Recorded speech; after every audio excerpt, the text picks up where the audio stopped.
Adrian Barnes, also from San Antonio. I'm going to take my mask off because I would like y'all to hear me clearly.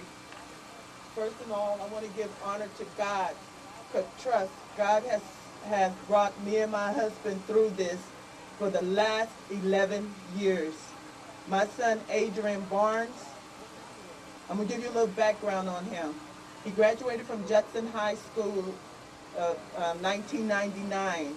He graduated cum laude. He went off to college, got his degree, came back home to be killed by Bexar County Sheriff Wendell Morris. Him and Wendell Morris, Wendell Morris' wife and my son's girlfriend were BFF, as they put it. My son been at this man's house. My son watched football with him. They went out together. And at the night that they killed my son, June 13th, 2009, my son and his girlfriend was beefing, but not where he had to be killed. He did not put his hands on her or anything. Matter of fact, he was being very apologetic. Okay? He went to Wendell's house. He got a text. He was working. My son worked 3 jobs. Because he was helping us, his family. He worked at Gold's Gym as a physical trainer. Then he helped other kids with Baby McClinton, lesser young men that wasn't blue chippers. He helped them so they could make the football team, basketball team, any team that they wanted that they couldn't do. My son worked with them at the gym so they can achieve that goal that they wanted. Then my son also worked as security guard at night. So my son was not out being thuggish or anything like that, as we put it, okay? He was looking for his girlfriend. He couldn't find her. This is all, sir, this is all in the deposition. This is all in the grand jury statement. Looking for her, he couldn't find her. He decided he was just going to call it a night at his job and go home. He got a text. At 2:45 in the morning, he was pronounced dead. According to Wendell Moore's deposition, my son came up there. The girlfriend was up the street with another man, his girlfriend. She saw my son come. She saw my son drive by. My son was saying, "Where is she?" Her BFF was being very aggressive to him. He was never aggressive. This is what the Bexar County Sheriff said in his deposition. My son was never aggressive. He told my son, leave. My son got in his car, drove up in the driveway because they had like a steep hill, came down to turn around. His wife said, "What the F you're going to do?" He went down in the middle of the street and shot my son through the glass as my son is driving off, okay? Susan Reed felt that it was justifiable homicide. The little girl, the wife of the Bexar County Sheriff, made her statement and said, "I heard my auntie call his girlfriend and said, 'Does Adrian have a gun?' She goes, 'Yes.' Told them where the gun was. They planted the gun. The medical examiner, when he finally got there, by the way, my son died amongst enemies. They said they put 5 bullets down his back. If you look at the car, Wendell Morris emptied his clip out. My son never got a chance to even hold his gun. By the way, also, he was licensed to carry a gun. And remember, I told you he was working security when he left for that night, okay? So there was no reason for Susan Reed to not prosecute Wendell Morris. He was not prosecuted. My son didn't put drugs in his system. My son was an athlete 100%. He valued his body like a temple. He valued God. God was his direction. When he was on his breaks, he would go upstairs and go to the gym and read his Bible. My son was not no thug that you just shot down and killed like you would treat an animal better than they treated my son. And well, I've been fighting this 11 years, y'all. Every time I thought somebody would take the case, I went to the Texas Rangers, I went to the FBI, I went to the CID. I've been fighting till I got myself sick, and I had other kids that I let go just so I could get justice for my son. And as of today, you are the first people that's hearing my son's story. Y'all are the first. I would just like to say something. I'm the dad of Adrian Barnes. All I want is justice. Do you understand me? Justice. Bring it to court and let him be governed by his peers. So it has torn my family apart. We're just holding on by the trust of God. So you put God in your life. Someday this matter will be resolved. This bill must be passed. Do not give them a reason to kill any more bodies. Thank you. God bless you.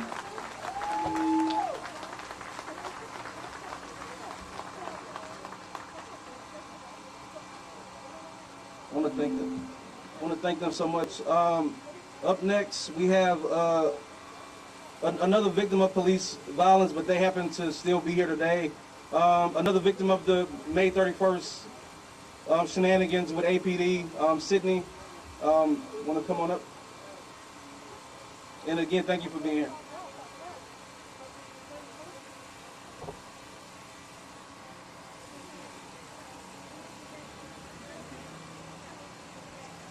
Hi, my name is Sydney Buehler, and on August 1st we had went and fed the homeless and came out to protest our friend Garrett Foster, who got shot in the protest. And while we were out there, we had went and blocked the streets, and the officers just started like pushing everyone back with horses and trampling over everyone, and pepper spraying, dousing the whole crowd with pepper spray. Sorry. And when they did that, I saw a girl get doused in pepper spray, and it made me so upset. I just turned and like yelled at them, like, what's going on? Like, and that's whenever they said, all right, we're arresting this one. I was the only one arrested at that point, and they took me into the middle of the street, and they threw me on the ground, and 3 officers kneeled on my neck and my back. And I remember I couldn't breathe, and I felt like my wrist was breaking, and I kept saying, I can't breathe, you're breaking my wrist. And they just kept yelling over me, stop resisting arrest, stop resisting arrest. But there were 3 officers, and then a 4th one, like right over me. So there was no way that, I mean, I'm only like 5'7", and 140 pounds, like there was no way that I was resisting arrest. And then I remember them picking me up off the ground and saying, we got a female, we don't have enough time for a female officer. And then I just went blank, like, I was like, I need a female, I need a female, I need a female. And I just kept repeating it, and finally a female officer came in front of me.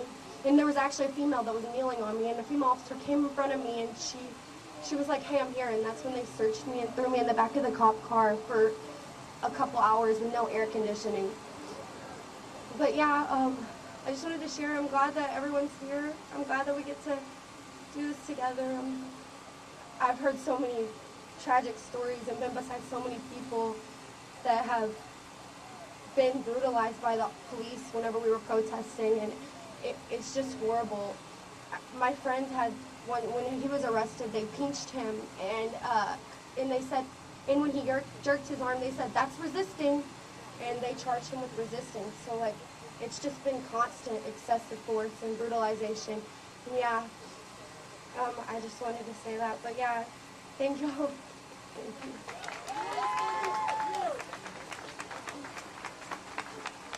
Thank you so much for being here, Sydney. So last, before we get to my good friend Sharice Carter, who's a black female artist here, you got to have music a part of the movement. That's just how that goes. So my brother here, Jinx, and stop me if I'm lying. His brother behind him, who we call Lawrence Pickle Parrish, is one of the few victims of police violence that actually lives to see the next day. Lawrence was shot over 9 times, and the police said that he shot at them first, which later came out to be undeniably, categorically untrue. And I'm proud to say that AJC, correct me, stop me if I'm lying, was one of the few and only organizations that stood up in support of the Pickle family and the Jinx. And I'm glad that he actually beat that case. That's something that doesn't normally happen. But there's still restitution that needs to happen in that case. It's a lot of things that need to happen in that case. And Jinx, one of my good friends, my brothers in this movement, my conscience, at the end of the day, at the end of a long day is here. And I'm glad to have him here and speak to y'all for a few.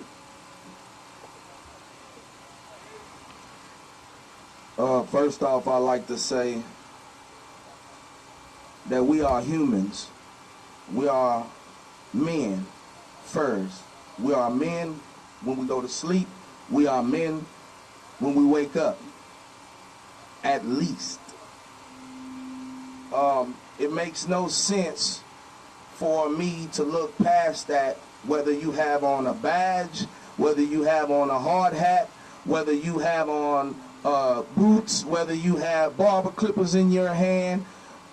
There's no reason for me not to be able to stand and protect myself if you physically do harm to me for no reason.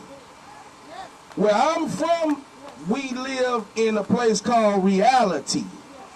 And in reality, as a man, I have the right to protect myself and my family, no matter where I am at. And so I guess somewhere along the road, we just figured that the money and the titles gave you a right to do as you please to me, and if I say something, I'm wrong.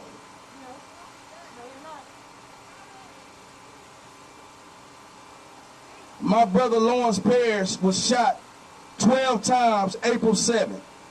Before George Floyd, before Mike Ramos, before this young man standing right here with her mother, right here, with her family, twin. Before all these things happened, we had a right as a community. We had a chance as a society. We had a chance as one of the most powerful cities in the state of Texas, the only blue city in the Red Sea, to do the right thing. It was already publicized that it was wrong, and it didn't get done. No justice, no peace. So we haven't had no peace in my family for years. We've been homeless and distraught and destroyed and manipulated and lied to for years. Our titles and everything that we work for, our identity of our ancestors was stolen, and then we were broken apart for years. But he had to survive those 12 shots in a jail cell. 34 hours after he was shot, maybe less than that, wasn't even through healing, wasn't even stitched up properly. He had to spend 2 years healing in a place where you basically get the lowest health care or the lowest treatment in the world. Where they put you in one room, the small as a bathroom for years, for being out of compliance. But now today we're watching movies, right? We're going on YouTube. We can look at our phone and the treatment of black people, and in jail and out of jail, because he had to sit in jail the time before he got out, and they said he never did nothing. And we're still sitting here today talking about George Floyd, right? We still here today, the first beginning month of this year in Austin, Texas, we lost about 3 people to the APD. Not even the first week of this, not even the first week of this year. And we still here. Now we here to bring on an act that says in reality I should be able to defend myself, and you don't have a right to choke slam me, put me in the headlock, grab my girlfriend, her mama and the kids, and put your foot in their butt because we pay you, and then if we hit you, we go to jail. If I get you and stop you from hurting my wife, my mother, my daughter, my brother, my son, I'm going to jail. Not anymore. We got people that's going to stand and we're going to protect them. We're going to fight with them. We're going to unite with them. And so I don't even want to take all the time because my brother is still here. No, we ain't got the justice. We still living under the laws, the death threats from the APD. Oh, he's a cop killer. They talked about us like dogs. We ain't no dogs. Pharaohs, kings, and queens. Now you tell them about your baby. Good morning, my name is Elizabeth Gonzalez. My son was the first murder of this year, January 5th, 2021. They haven't mentioned it on the TV, nothing. Why? Because it's minorities. We're minorities, you know? What got me outraged is my son was going home because a cop was coming out of a gym. He was already pissed off. Okay, my son cut him off. All right, cool. When he started blasting, I unloaded a clip. And then when he got to the side, telling us other people, oh, he's got a gun. My son never had a gun. There was no gun in the vehicle. There was no gun in his hand. That cop is lying. But it's okay for them to lie and get away with it? No, it ain't. If it was us, oh, hell no. We couldn't breathe right now. We'd be in jail. Let me breathe. The two cops that killed my son, one that unloaded the first clip that came out of a gym, he was a civilian. We'll charge him as a fucking civilian. He's getting caught. You know? Come on. Another thing. The other cop, the second cop, oh, he listened to him. He unloaded another clip. So you tell me how many bullets is that in my son before all this? He got shot the first time when that cop started pulling things. They say my son was shot. No, my son didn't have a gun at all. Each time he complied. Watch the video. You'll see it on YouTube. My son's hands are like this all the whole time, and they still shot him 2 months ago. I'm still recovering. I can't even really speak, but I'm trying to because I'm trying to get my shit together. They don't know how much they hurt us and take our kids away from us because the way they profile them, because of the way they look, that's messed up. And he is right. And now I don't even trust the cops. Should I pull over or should I just run off? What the hell? That's the truth. I'm scared to drive my freaking car because I can't trust police. So if I'm in a situation getting raped or whatever, I might as well get raped because the cop ain't gonna worry about it. Oh, it's a Hispanic lady. Come on now. We need to get together and unite because they separate us of the black and the brown. We're gonna unite again. We're gonna unite again. We are the Hispanics and the black. We're gonna unite because they separated us. But you know what? That don't mean nothing because it's all on us how we take on. And we're gonna take the streets. And this needs to happen for everybody. It does not need to continue. And the two cops, Gutierrez and Serrano, they're still patrolling right now. The other cop, come on now. And when I was told, seriously, FYI, hey, these cops are all on steroids. Is that cool? They don't even drug test the guys who fucking killed my son. Why? Because he's a cop. Steroids. These cops are on steroids. They're pumped up, and I ain't even lying about it. I heard it from the hood. It doesn't matter. Test these motherfuckers again. Thank y'all. Thank you. I need y'all to go with Kathy. They're gonna take y'all to go to the public school. They go look. They're gonna take you to get your test so y'all can register fixing y'all can. Y'all give it up one more time for Ms. Gonzalez. Like I said, anybody that actually knows the history of movement work and didn't just start activism last week or last year, know that you got to have two things. You got to have food, you got to have music. And at AJC, we are always proud to support local black artists, black female artists. One of my good friends, Miss S. Carter, Miss Kat Sharice, she got a movement song that she wrote. She gonna perform for us. Yeah, give it up.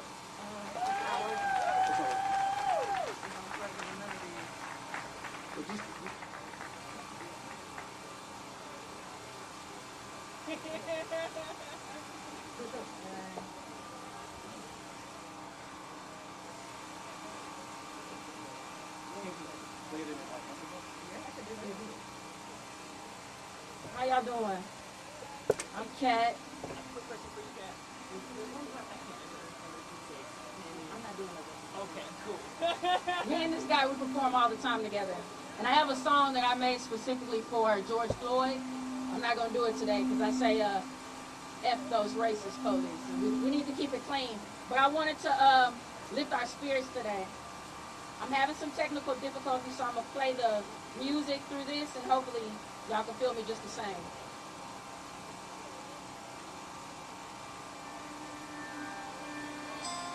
Don't let the heat steal your tone. Don't let it make you feel like you're all alone. Don't lose your hope and your sanity. Just listen to my words and feel the energy. Let the music catch you now. So high you won't come back down. You got a feeling to pick up your feet and move with the beat. I know you want more, so lose your seat. It is the time for you and I to go for the goal and take the flight. Nothing can stop us as long as we got it. We're armed and we are gonna fight for what belongs to me. Hey, we're fighting for the dream. Yeah, you know just what it means. Let yourself be free. Don't let the weight of the world bring you down. You know you gotta believe. Just take a stand, make a plan, it's yours. Don't let the heat kill your spirit. Don't let it make you feel like you're low and useless. Just let the heat take control of you. Just know this is your test. You gotta be ready. Push it through, yeah. Come on. Don't let the weight of the world bring you down. You know you got to believe. Plan is yours now. It's your time now. It's your time now. It's your time. It's my time, our time now. Oh yeah.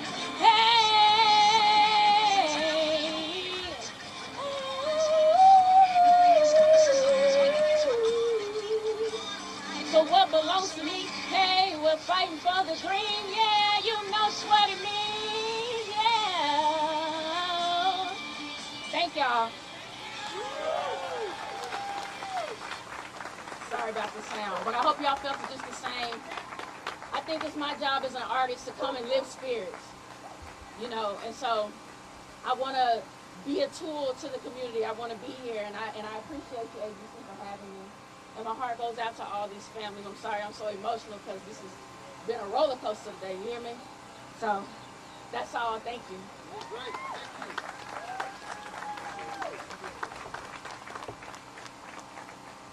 Y'all give it up for Sharice one more time. Sharice. All right, this next artist, a man of many talents, beautiful dreadlocks, as you can see. Was on Def Poetry Jam. He was on Def Poetry Jam, and he also, I think really important, is a black man that owns his own water company. We need more of that. We need more of our own water. I don't know what he's gonna do, but he came down from Houston. A brother of mine, I'm glad you can be here. He's been in the movement for a while, so I'm just glad for you to be here and bless the mic. How y'all doing? Say how y'all doing? My name is Adrian Mcqueen.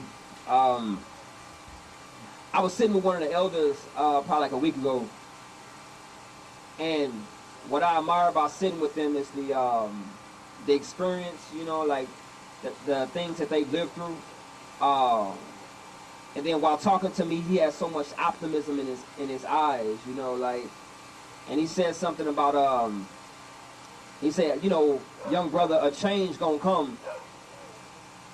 But one thing that I've learned about change just from observation is, like, you know how, like, when you go to a gas station or what have you, go to a store, you can't get change without giving something, right? Like, you can't, it's impossible to get change without something in exchange. So what I want us to think about is, what are we willing to give in order to get the change that we're requiring. You know, I'm from St. Louis, Missouri, so if you know anything about St. Louis, we lived through a lot of things. One, poverty, one, gang violence, drugs, and then, you know, on a worldwide scale, Mike Brown, you know, I was right there front line, so rest in peace Mike Brown, rest in peace to my good friend Darren Seals, rest in peace to Edward Crawford, rest in peace to these people, right, to these brothers.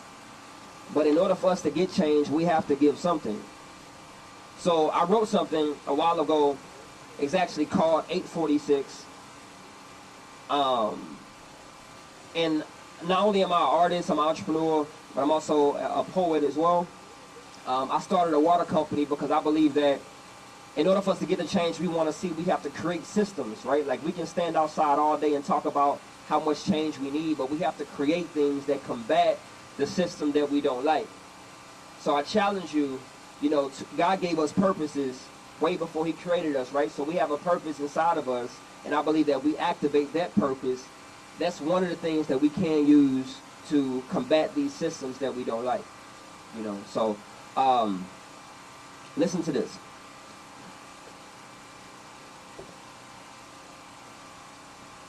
Today I seen another black man die. We wasn't friends, we wasn't kin, but we shared the same skin, same blend, same melanin. His a little darker, same color marker, skin too bold for these white pages. They terrorize us and they call us dangerous. They give us violence and they give us cages. This ain't no mind thing, y'all just do that blind thing. See, I'm just trying to shine, king, but I ain't trying to end up on Shine King. We fed up, but y'all ain't hearing.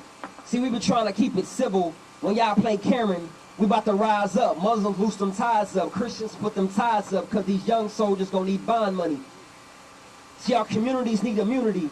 Blood, Crip, GD, BD, now we need unity. See, we fighting for justice, because really this is just us.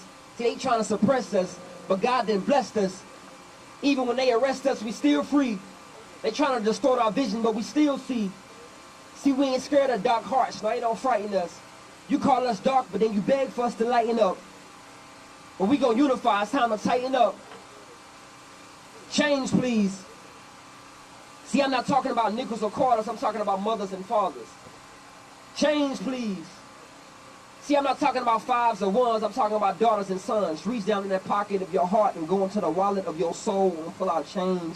I'm not talking about silver and gold, because see, a soul costs more than a bankroll. Change, please. Change, please, like heads or tails. Father, stop chasing head and tail and head back to your home and head and tell your kids that they the head and not the tail. Change, please. Sisters, change, please. Brothers, change, please. Again, the only way we can get change, we have to give something. Me, I'm willing to give my life, I'm willing to give my voice, I'm willing to die for a cause that's bigger than me, because it's bigger than all of us, right?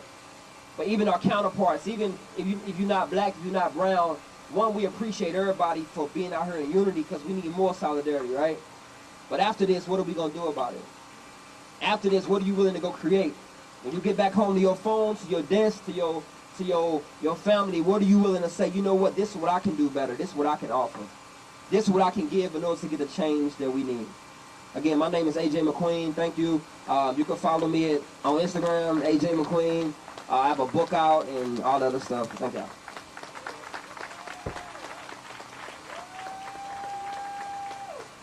Good morning, everybody. My name is Robert Williams. I'm the founder of the Alliance for a New Justice System, an organization that was founded to fight for protective policy and legislation for the families and the individuals that you've heard this morning who have been affected by police brutality and by the systemic racism in this criminal justice system.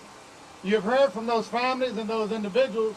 Now we want you to hear from some of the activists and the advocates who are fighting for these families and these individuals. First off, we have Dr.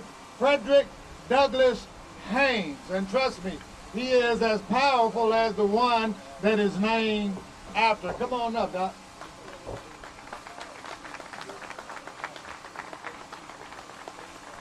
Thank you so much.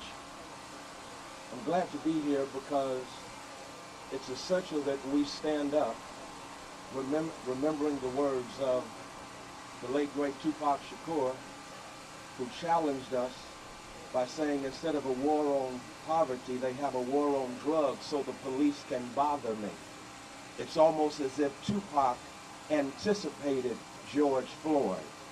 Perhaps Jay-Z anticipated George Floyd when he said, my mind been through hell, my neighborhood crime central where cops lock you up rather than trying to defend you. Both Jay-Z and Tupac remind all of us that the sad reality is the weaponizing of black bodies in this nation makes possible what happened to George Floyd. And so George Floyd can't breathe. George Floyd innocently pleading for his life, doing nothing that would call for his life to be snatched from him. And as a consequence of George Floyd being murdered brutally and savagely, we are now in the midst of a racial reckoning right here in these disunited states of America. A racial reckoning. The word reckoning, etymologically, it means appraisal or judgment. So let's do a brief appraisal of a policing system in this country that weaponizes my body simply because it's black.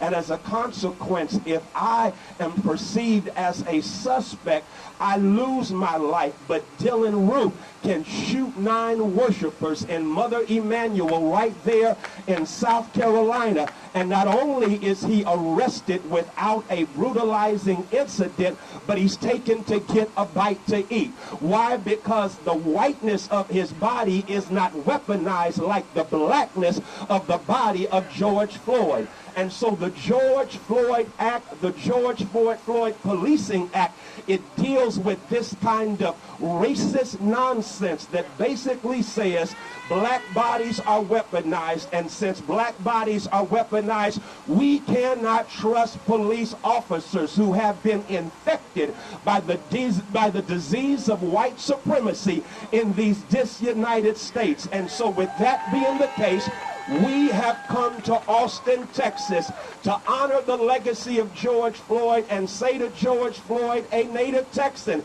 your death is not in vain. Your murder is not in vain. And we are going to transform his tragic murder into a transformational movement, because that's what we do.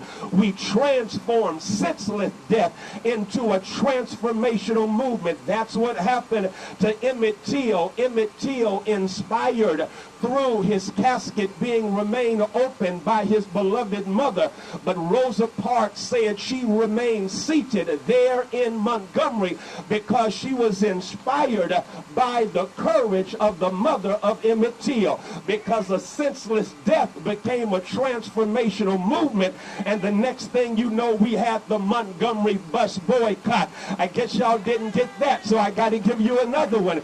Y'all do know that Schwerner, Goodman, and Cheney got killed at Freedom Summer in Mississippi in 1964, but it was their senseless death as they went to fight for voting rights there in Mississippi that set in motion what became the march from Selma to Montgomery. And Selma to Montgomery resulted in the Voting Rights Act, because just because you get killed senselessly, it does not mean that's the end.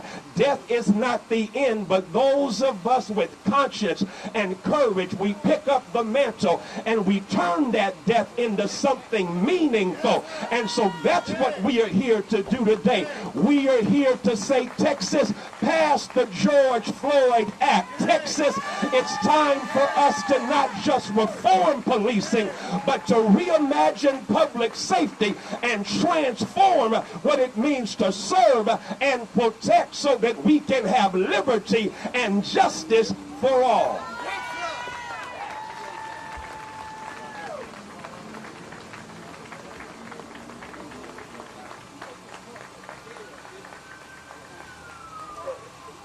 Now you hear from Kathy Mitchell to do a little housekeeping for you guys to get you inside of the building. Kathy Mitchell is Executive Director of Just Liberty, one of the most powerful lobbyists we have here in Austin. I don't know about that second part, but there is an important aspect of organizing people power, and that is housekeeping. And I am here to talk housekeeping. I need a show of hands. Does anyone have our name tag clipboards? Name tag clipboards. Yes, somebody right here with a name tag clipboard. If you are going in to testify on behalf of George Floyd in any way, shape, or form, please go get a name tag. If you are a member of a family, please go get a name tag.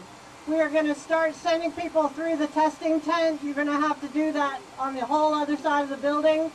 And also, if you are a family member, we are trying to get family registered first. So please, you're going to go into the building and you're going to register at the kiosk for the bill. There are volunteers here who can help you do that. If you are not family, please go ahead and hold off on registering to speak so that when the list is brought up, the families are at the top. So that is my housekeeping. Now on Robert to the next person. Thank you, Kathy. Now one of our most powerful activists in the greater Houston area, the president of the Alliance for a New Justice System, Ms. Corrine Brown.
My name is Corrine Brown, and I am the president of the Alliance for a New Justice System.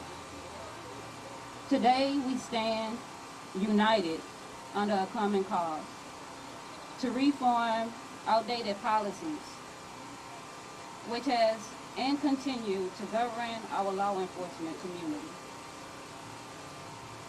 House Bill 88 and House Bill 830 directs Texas Southern University to create a model Class C arrest policy for police departments. Departments may use this model or they may create their own. But today we have been called to rally in support of a new day in policing. No longer are we living in the days of runaway slaves and cotton picking. Gone, we say, are the times of Jim Crow and separate but equal. Yet, we hear local African American police officers filing complaints of racial bias on the job. We have signed their petitions circulating on social media calling to eliminate white supremacy from the police force. We see officers shooting victims in the back and sexually assaulting women during traffic encounters. We see them using chokeholds to take the lives of people well before their time. We hear the problem, and we offer a solution. The George Floyd Act and HB 830 is not about taking power to serve and protect from law enforcement, but it is about public safety and accountability. We all deserve to feel safe when we are at work. We all deserve to go about our daily tasks, worship at church, barbecue at the park, or even when we have been accused of a crime, we deserve to feel safe. The police must end the practice of arresting drivers and pedestrians for minor Class C infractions, with the exception of assault and public intoxication. Accountability and ending qualified immunity reaches further than our police officers. Think of your loved one, incarcerated in TDCJ or the county jail. How many times have they been beaten and abused by dirty cops? How many times have you had to call a unit on your loved one's behalf because a correctional officer got out of line? I remember seeing a TDCJ lieutenant slam a black 8-month pregnant mother on the ground. And let me just say this, because if you just thought to yourself or out loud, what did she do? You are part of the problem too. Instead of asking, what did she do? Ask me if the baby survived. We need our state reps and senators to pass House Bill 88, the George Floyd Act, and House Bill 830. Our citizens need relief from the shackles that bound our ancestors in fear and created a toxic society which feeds off the most vulnerable. If you are watching this, we need you to take note and take action. We need you to tell your state rep to support the George Floyd Act, because we have a right to breathe.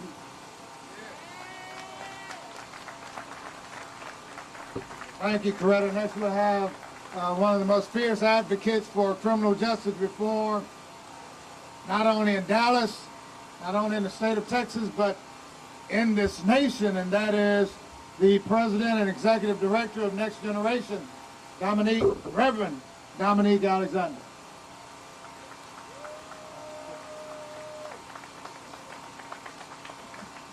How y'all doing today? Today we assemble on this state capitol to do something that the state legislature should have been doing long before. We are here for something that is long overdue. George Floyd was not the beginning of yet police brutality. George Floyd was a call to action that brought everybody, every color, race, color, and creed together this summer to demand justice, demand accountability towards police brutality. This bill gives us a stride forward to allow for us to be able to hold the system accountable that have looked at my black body as a target. State of Texas must do and must pass the George Floyd Act.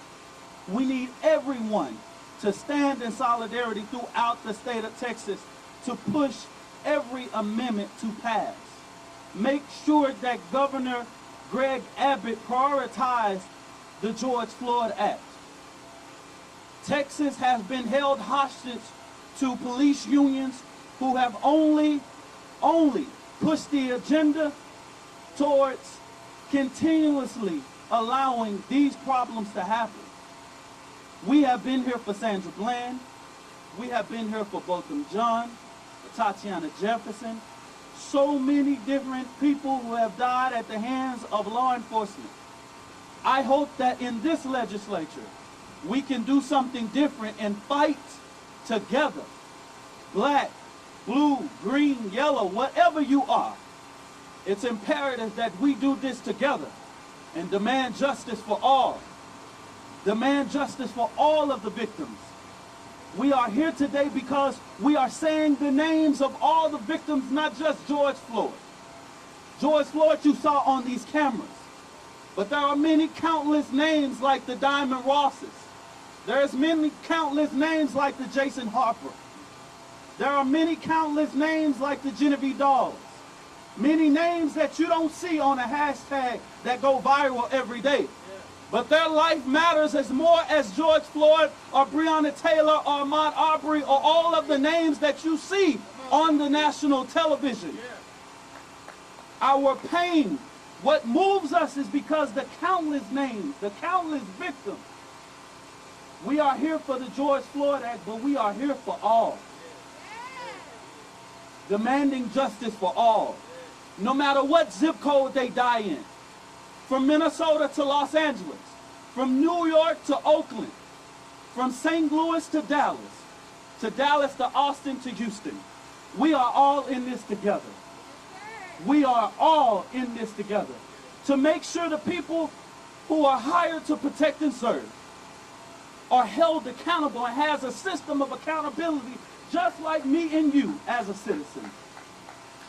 But yet in America, only in America, does a black man die at the hands of law enforcement and the headline says that it's the George Floyd trial. It's not the George Floyd trial, it's the Derek Chauvin trial. It wasn't the Trayvon Martin trial, it was the George Zimmerman trial. This is the America that we live in, where black people are subject to target, where black bodies are disvalued, and yet we stand together to say, enough is enough. I ask that everyone do this. Don't email, don't mail, pick up the phone and call your state legislatures. Demand accountability. If they don't answer your call, go outside their offices. If they don't come to their office, go outside their houses. Because at the end of the day, if we cannot be safe in our own home, Botham John, if we cannot be safe with our own nephew, Tatiana Jefferson, then we must demand and do everything that we can to demand accountability and demand laws to be changed. The Texas Municipal Police Association should not dictate whether our bodies have values or not. Police unions should not dictate to this state legislature whether these laws need to be intact. We know these laws need to be intact.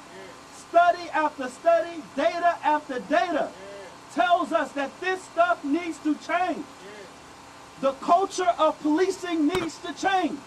And the only way that the culture of policing change is that black, brown, and blue and everybody, every race, color, and creed, sexual orientation, no matter what it is, stand together and say, enough is enough.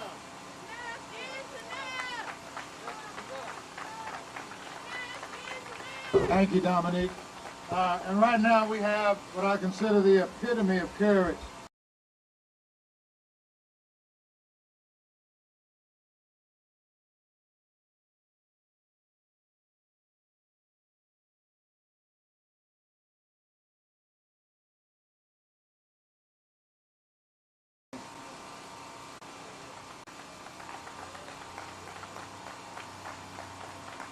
Hi guys, it's an honor to be here. My name is Anthony Scott Jr. My dad was killed February 4th, 2016 in San Antonio, Texas. And I'm here standing for justice for him. Justice for all the family, including me. Losing my father at a young age, not being able to see me graduate, it's hard. Having that picture in your mind of your father breathless on the ground. Or to say, officer, I feared for my life. You fear for your life. My father was 6'3". You fear for your life because he was black. You fear for your life because you were unarmed. He was unarmed. So really, tell me how you fear for your life. You fear for your life because you felt like we had more authority over you. You fear for your life because we're blacker than you, to say. we're better than you to say. I'm coming at peace. I come to the realization that the fight is not going to be over until we all come together. The fight is not over. A settlement could never bring the life of my father back. Put a price tag on someone's life for your wrongdoing. My father's been gone 5 years. 5 years, and I still have no justice. 5 years, and I still don't have any justice. Case is open, but due to COVID, there's no court open.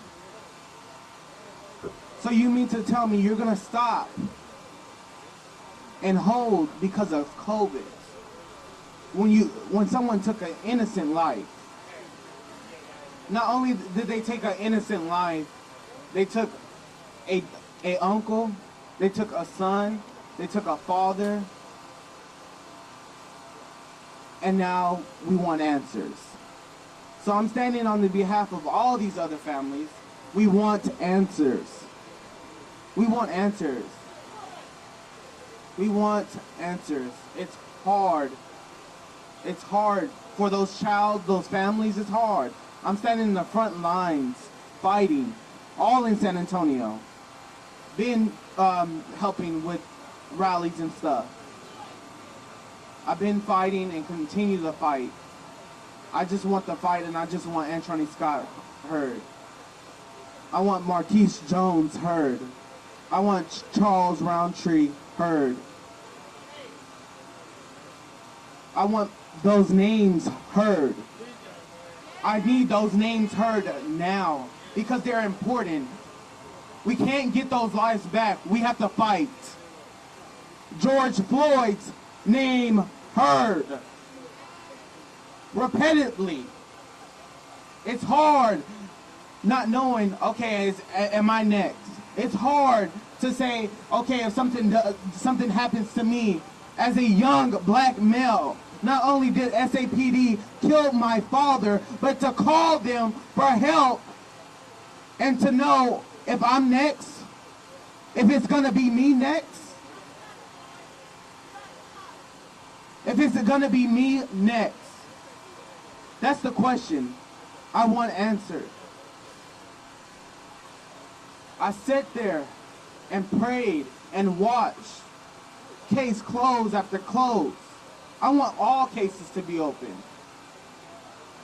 And just right before the officer last year was gonna get indicted, he was found dead in his home. Where is my justice at? A price tag is a justice? A settlement is a justice? These officers, and not only these officers, these chiefs of police needs to be reconciled for real.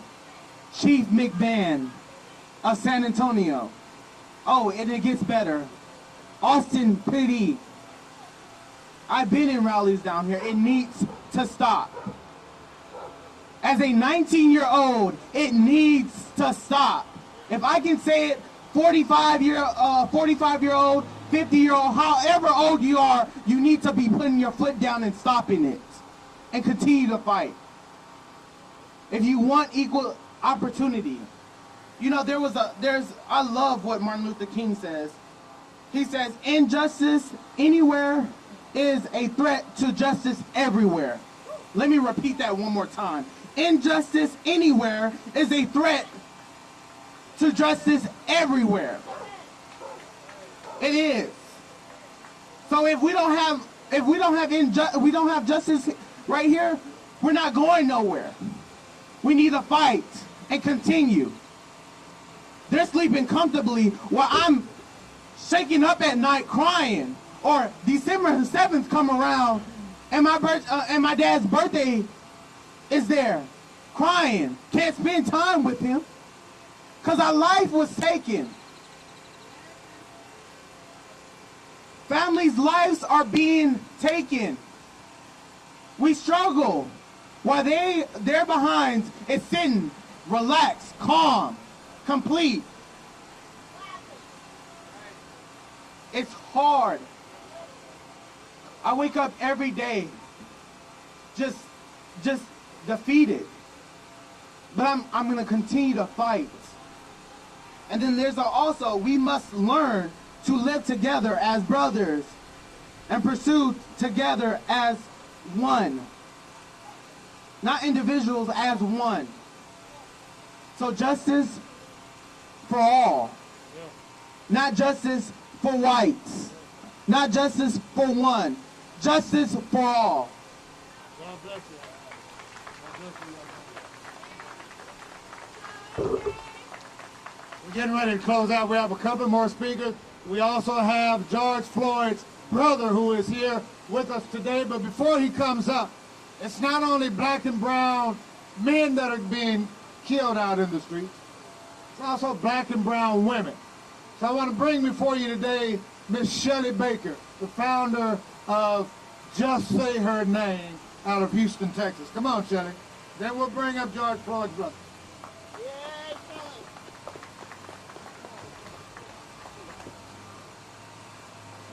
Good morning.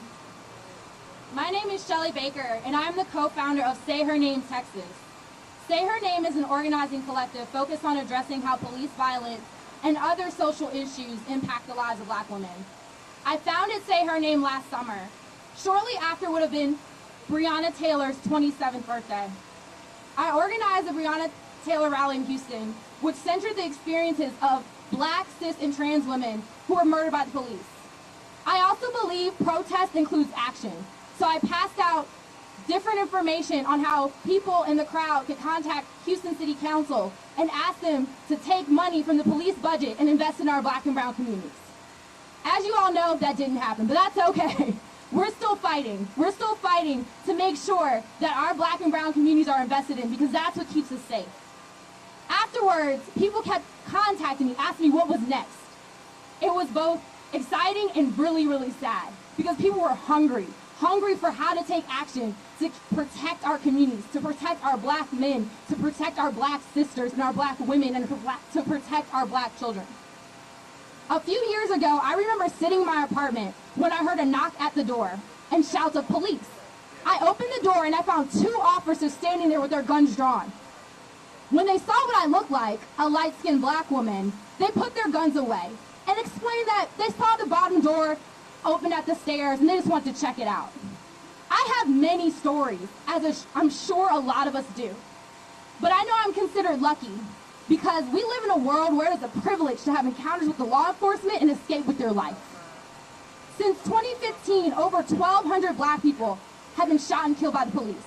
In just my short adult life, I'll be 29 in April, I have seen us demand action to prevent another Sandra Bland, Mike Brown, Breonna Taylor, Ayanna Dior, Atiana Jefferson, and the list goes on and on. Again and again, our cries for justice have been dismissed. But today is not that day. We deserve safe communities, communities where law enforcement are held accountable for misconduct. We deserve safe communities, communities where people aren't arrested for minor traffic offenses.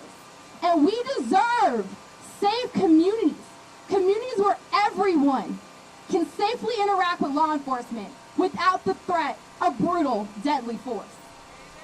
Our punitive justice system is fundamentally flawed. We must acknowledge, imagine, and implement a better system of justice. And we demand just mechanisms for keeping everyone in our community safe, at home, and alive. We cannot replace the number of black lives lost to the carceral state, but we can act to stop this brutal cycle of violence by passing HB 88, the George Floyd Act, and HB 830. Thank you.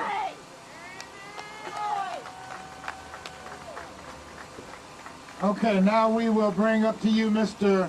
Travis Kane, who is the brother of George Floyd, but also just to show you what kind of support that he has.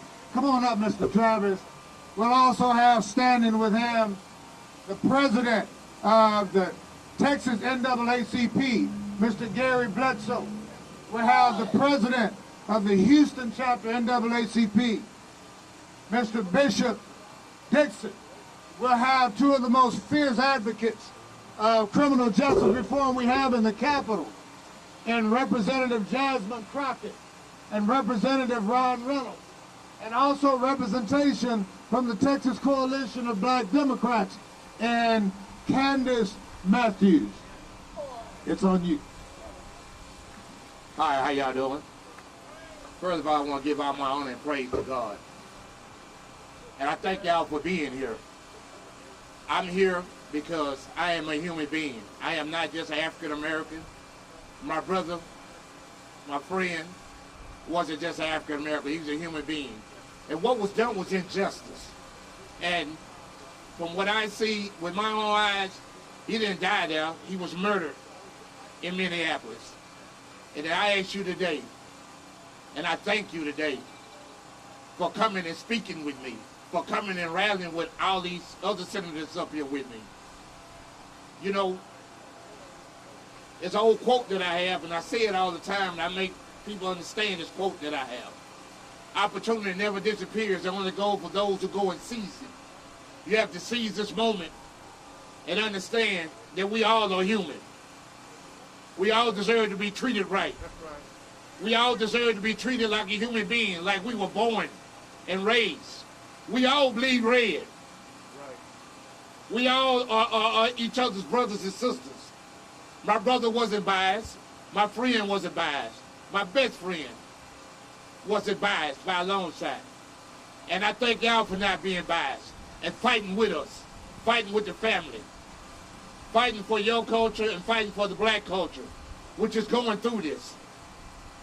Now, I can go on and on about this, but it's common sense. If you put your knee on the ground for 8 minutes and 46 seconds, just see how they feel. Just your knee.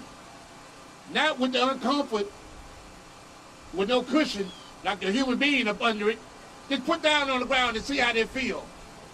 And then you understand what my brother went through, what my friend went through, the guy that I raised went through. I thank you. And I'm not done yet. Thank you.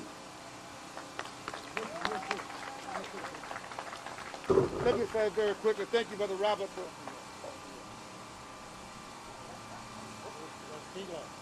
Thank you for organizing this rally. James Dixon, President of the Houston NAACP, with our State President, Gary Bledsoe, Representative Ronalds, and Representative Crockett.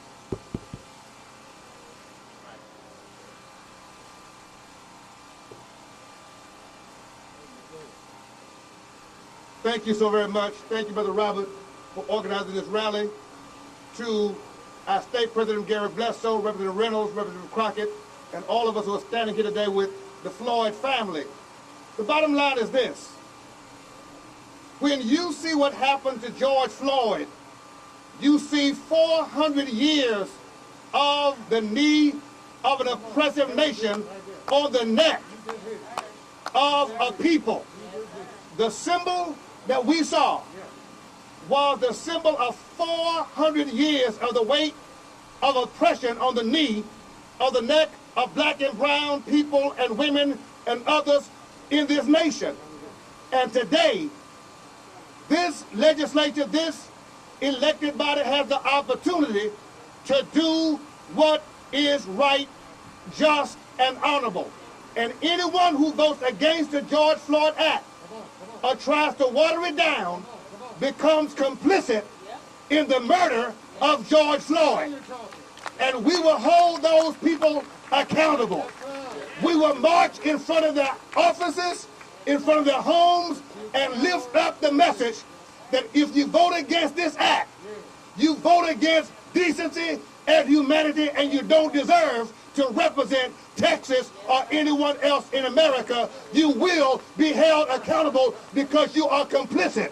And you are saying that what happened to George Floyd, you agree with. Vote, vote, vote to pass the George Floyd Act and do it today. We're going to get ready to go to the hearing, but we have Indiana who's going to close it out for us. Come on, Indiana. Real quick, baby. All right, I'll be real quick. I'm not a congressperson. I'm not a any of that. I'm actually. Oh, let me see. Let's see. Okay. All right, I can talk real loud. All right. I would like to thank all those who are fighting for the George Floyd Act, and I'm happy to see it happen. I'm one of those protesters you saw this summer.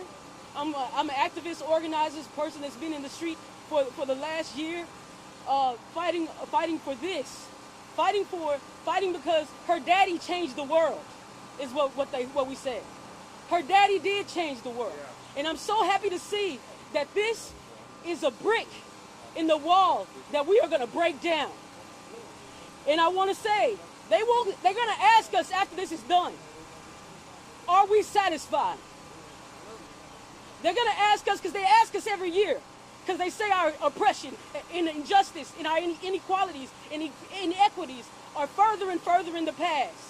And yet, still, we add hashtags and hashtags created by the repurposed slave catchers, because that's what they are. We add those lists day after day after day, but they're going to ask us if we are satisfied. So I want you to tell them what Brother Malcolm said. He said, if you put a knife in my back 9 inches and you pull it out 6, that's not progress. If you pull it all the way out, that's still not progress. It is only when the wound begins to heal that we can ever say this is progress.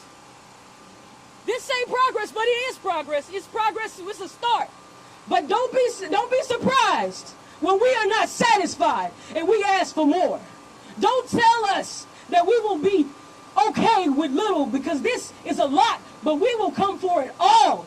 Because brick by brick, wall by wall, we will make the system fall. And this is a brick, but we bring in a hammer. And this is the spearhead. So just know that this generation that's up now, is not passing down generational struggle.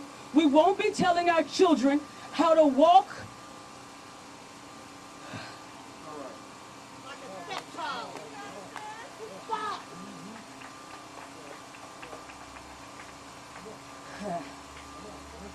How to walk while, talk while, or breathe while being black. We just don't breathe. Or nobody else will breathe, because we'll be in these streets. No justice, no peace means there won't be any peace in these streets. And that's the same thing that will happen if this bill doesn't get passed. Because there's no justice, no peace. And her daddy changed the world, and we talk.